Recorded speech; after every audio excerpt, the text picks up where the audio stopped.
Hey folks, this is JR with DIY Prepper. Welcome to the channel, and today we're going to be talking about 10 things that you must do before winter. I know that most of us just started fall, but with everything going on in the world right now, I think it's a good idea to prepare for a potentially rough winter. And the first thing that you should do is take an inventory of the preps that you have. Doesn't make a whole lot of sense to go out and start buying stuff if you don't already know what you got. So food's going to be at the top of the list there. Make sure that your food storage is well rounded. You have all of your nutritional needs covered. And then also, if you have somebody in your family that has special dietary needs, make sure that you have plenty of food set aside that they can eat as well. People like diabetics, folks with gluten allergies, gluten intolerance, those are things to think about. Also, small children. Do you have formula for if you have like an infant? I know that was a big deal early this year. I think it's starting to come back. When I go to the store, I'm seeing more of it now. But go ahead and make sure that you have plenty of that. Then also fuel for things like generators. Of course, you want to have enough gas or propane for those depending on what they run on.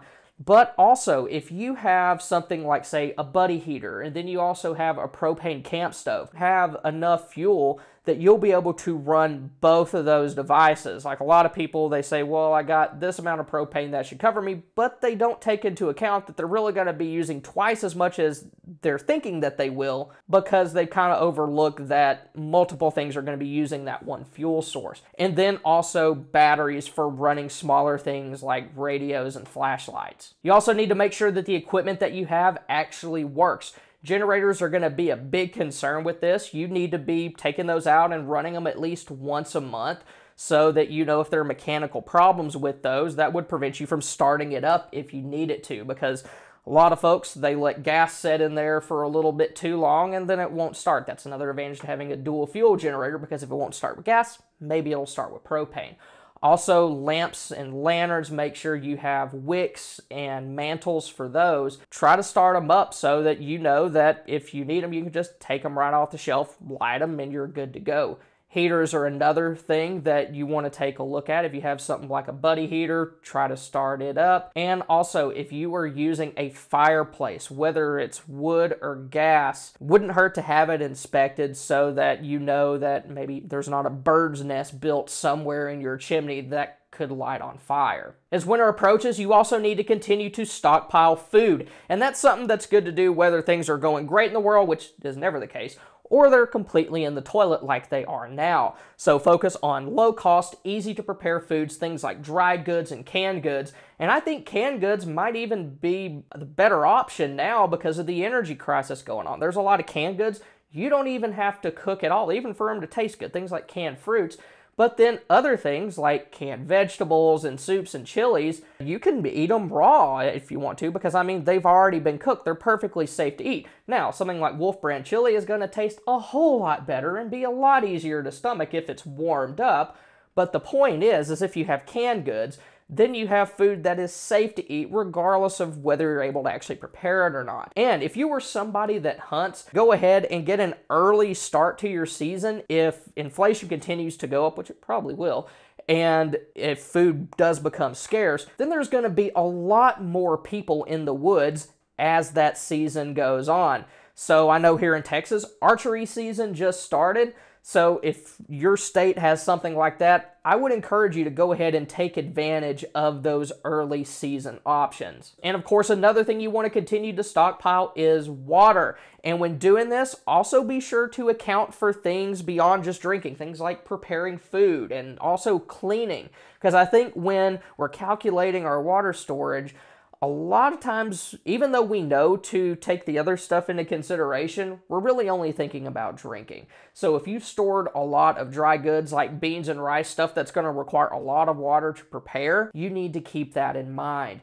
And if you're not able to go out and buy like a bunch of portable water containers like Aquatainers, then it doesn't hurt to just clean out those 2-liter Coke bottles real good and then use those for that. Also, if you have money, rainwater catchment system is a very good thing to invest in. And I mentioned it in a couple of videos, even if you can't afford like a full rainwater catchment system, get yourself some plastic totes, get yourself some tarps. You can set those up in your yard, collect rainwater that way. Or if there's a rainstorm coming and you can set out a clothesline, put some towels on it.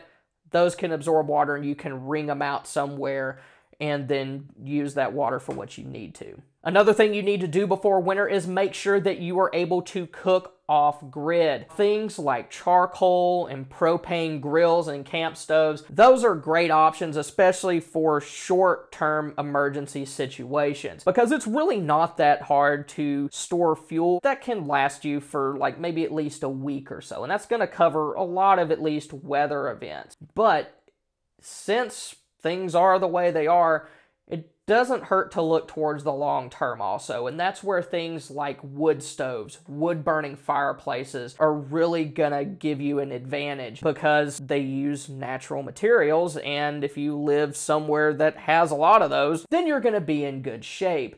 Also, good thing about wood burning fireplaces is you can install things that allow you to hang things like Dutch ovens over that fire so that you can cook a little easier.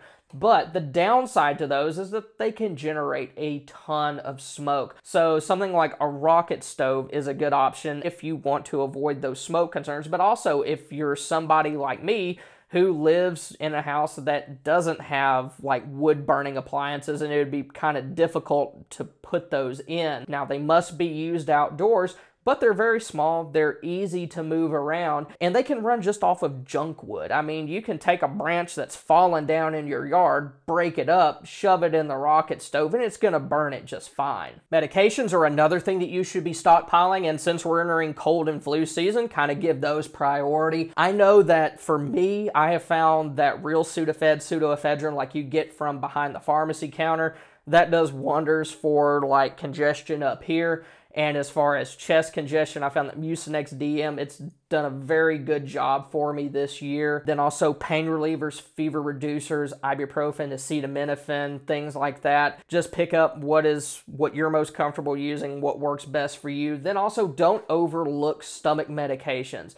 A lot of times we think of more of like coughs and colds, but also this is the time of year where things like stomach bugs can get a little bit worse. I've got the worst stomach bug that I have in my entire adult life in February. So of course things like Pepto, Imodium, and then also Pedialyte to replace those fluids that you lose through all the gross things that your body goes through when you have those types of illnesses. You also need to be prepared to heat your home off-grid, and that's another place where wood-burning stoves and fireplaces are really helpful with, because you don't need to worry about your gas utilities working or your electrical utilities working. Then also buddy heaters are good, even though propane is a finite fuel source. Eventually you're going to run out. Having a small buddy heater can help you out through a lot of different situations. Lanterns are another good option if you can kind of get into a smaller area of your home. Of course, you still need ventilation, but oil lanterns can provide some amount of heat. Just be aware anytime that you used anything with a flame-based lighting or heat source, fire is a very real possibility, so you got to be careful where you put those, be careful moving around when those are in the area, and make sure you have things like fire extinguishers, smoke alarms, carbon monoxide detectors to keep you and your loved ones safe. Blankets are another good thing to have around. They can really help you layer up if the inside of your house is starting to cool down. Then also cold weather clothing. You can put on layers. Have things like nice wool socks, have good coats. Wool is one of the best things out there. Gloves, face masks, things like that. Tents and tarps are another good thing to have around. You can use like something like a small dome tent. You can set it up in your living room to give you and your family a smaller area to hang out in that's going to be easier to heat up. Because if you've been camping in the winter, you know that you don't want to bring a tent the size of your house with you when you got 2 people with you, because there's no way that you're going to be able to heat that thing up. And even if you do, you're just going to be really inefficient. And tarps and things like plastic sheeting and some tape, you can use those to prevent drafts. If you have something like a leaky door, you can just hang up something like those, or even a blanket in front of that, and that's going to help a lot. And another advantage that plastic sheeting and tape has is if things just get absolutely terrible and you're having to worry about fallout, things like that, then you can use those to cover up vents into your home to keep those contaminants outside. Another thing that you should do before winter, if you haven't done so already, is get some sort of generator. Now, gas generators, they're going to be good for more short-term emergencies, and they're good for powering multiple large devices. Now, of course, you got to get a generator big enough for that, like one with a high enough watt rating. But I found mid-sized generators, they're a good option if you want to keep a couple things like maybe your box freezer and your fridge running, and then also be able to like charge small devices. Then solar, on the other hand, while you're going to have to pay a lot of money to get something that can run big things for an extended period of time, even small ones do a very good job of keeping small, like radios and flashlights charged, and they can charge pretty much any type of battery out there for any device. Even if you have like an electric start gas generator and that battery gets a little low, if you have a maintainer, you can just plug that into your solar generator and use that to charge that battery for your gas generator. So they can have kind of a symbiotic relationship. Then standby generators, those are good for short-term situations where you still have access to your gas or propane utilities. So if your gas line goes dead because there's like a widespread situation, those aren't going to do you any good. You might have your own propane tank on your property that it can run off of, but if propane dude stops showing up, then it's only going to be a matter of time for that. Now, of course, you want to stockpile batteries as well.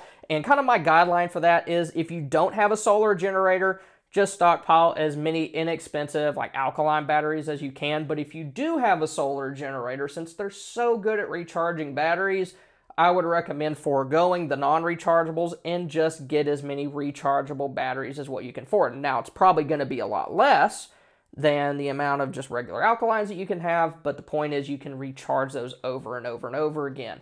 Also, be sure you have some battery banks and some extra proprietary batteries if you have things like power tools or certain flashlights which only use their company's batteries.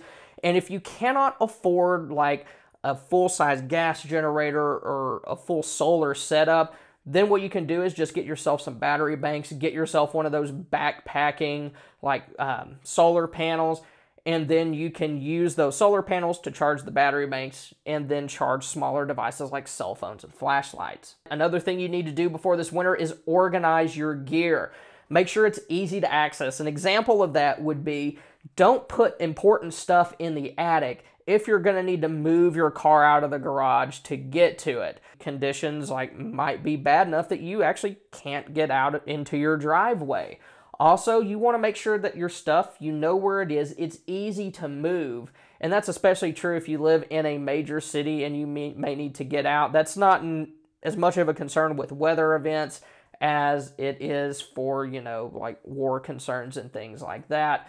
And plastic totes, they're good for a lot of different things. You can organize your gear into kind of like kits or modules so you know where everything's at. But also, if they are in those containers, they're going to be easier to load up into your car if you have to leave for some reason or another. Also, you need to know how to protect your home from the various things that can happen during winter and repair them if they do happen. So, know where your shutoffs are. Know where your water shutoff is, where your gas shutoff is, because especially with like freezing temperatures, water pipes can burst and you might need to shut that water source off. Be prepared to deal with storm damage and leaks. That's another thing where tarps come in handy if there's like a broken window or something like that. And the same goes for your vehicles. Make sure those are winterized, and then also have ways that you can jumpstart your vehicle and air up your tires, because cold temperatures, they can really wreak havoc on your car batteries and they can reduce your tire pressure as well. So just have little ways that you can deal with those. Now, if you want to see 14 things that you should buy before winter, go ahead and click here. Thank y'all for stopping by. Y'all have a good one.